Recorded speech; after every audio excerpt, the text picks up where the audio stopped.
read things, presumably positive press, between holes. Donald Trump's need to be mollified, validated, apparently even extends to his actual legal defense.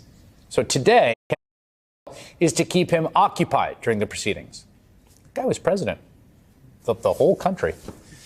Now, as we've covered on this show before, those articles come courtesy of one of Trump's aides, who his staff have nicknamed the human printer. I'm not making any of this up, okay? Quote, because she travels around with a portable printer so that she can quickly produce mood-boosting articles for Trump to read. She has also been spotted running after Trump's golf cart on the golf course so that he can read things, presumably positive press, between holes. Donald Trump's need to be mollified, validated, apparently even extends to his actual legal defense. So today, the ex-president's attorneys displayed this January 2017 New York Times front page as evidence, with its rather critical headline, quote, tax plan sows confusion as border tensions soar. Strange thing to introduce in evidence. According to reports, Trump is enamored with how he looks in the attached picture, which I find sort of adorable. And his former aide testified today that he sent a copy of the photo to multiple people. Like, don't I look good? Is that a good picture of me? Now, Trump's need for additional distractions may have stemmed from the somewhat more technical nature of today's testimony. Compared to the past two sessions with bombshell testimony from Stormy Daniels, today was a little on the drier side. NBC News referring to it as, quote, the metaphorical eye of the storm caught between yesterday's testimony from Daniels and Monday's expected testimony from former Trump fixer Michael Cohen. We're going to have much more on him a bit later in the show.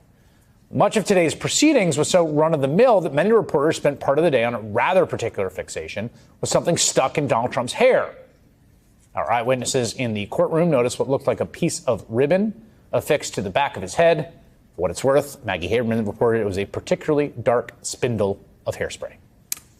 As for today's substance, we heard from a number of prosecution witnesses about the relevance of potential evidence, including representatives from AT&T and Verizon about phone records, multiple paralegals from Manhattan District Attorney's Office about social media posts and phone data. Because for as much as Donald Trump whines about this process and how long it's taking and how unfair the gag order is and how he should be on the campaign trail, he is part of the reason why the trial is taking as long as it is. Because his lawyers have taken this strange and rare step of refusing to stipulate, as it's called, to the evidence being presented by the prosecution.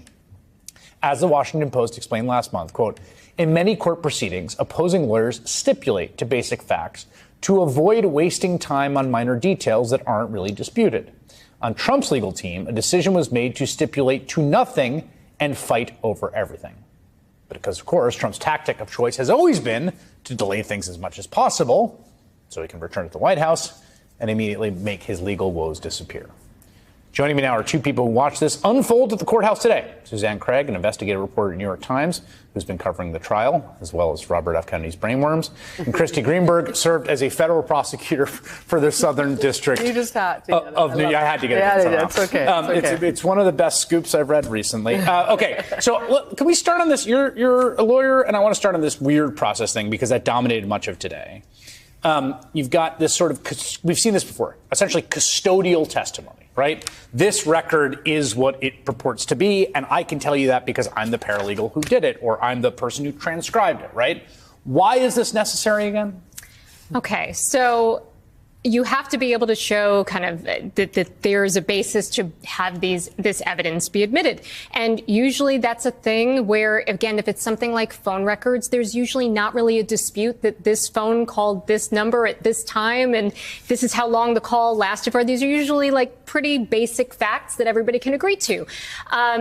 But they are not stipulating to those, right? The parties can't agree, so they have to bring in an evidence, a witness, somebody from Verizon, some from AT&T, to just walk through what those mean. Now, there, I think, are probably two reasons why the defense is doing this. I want to hear them because I'm confused as to why. No, honestly. Yeah. So one reason is, the jury is bored, right? They're bored with this. This is not, the most scintillating. This is a letdown from Stormy Daniels' fireworks from yesterday, right? And they're bored, and so they're sitting there and they're listening to all of this. And who do they blame for it? Who's the one putting on these witnesses?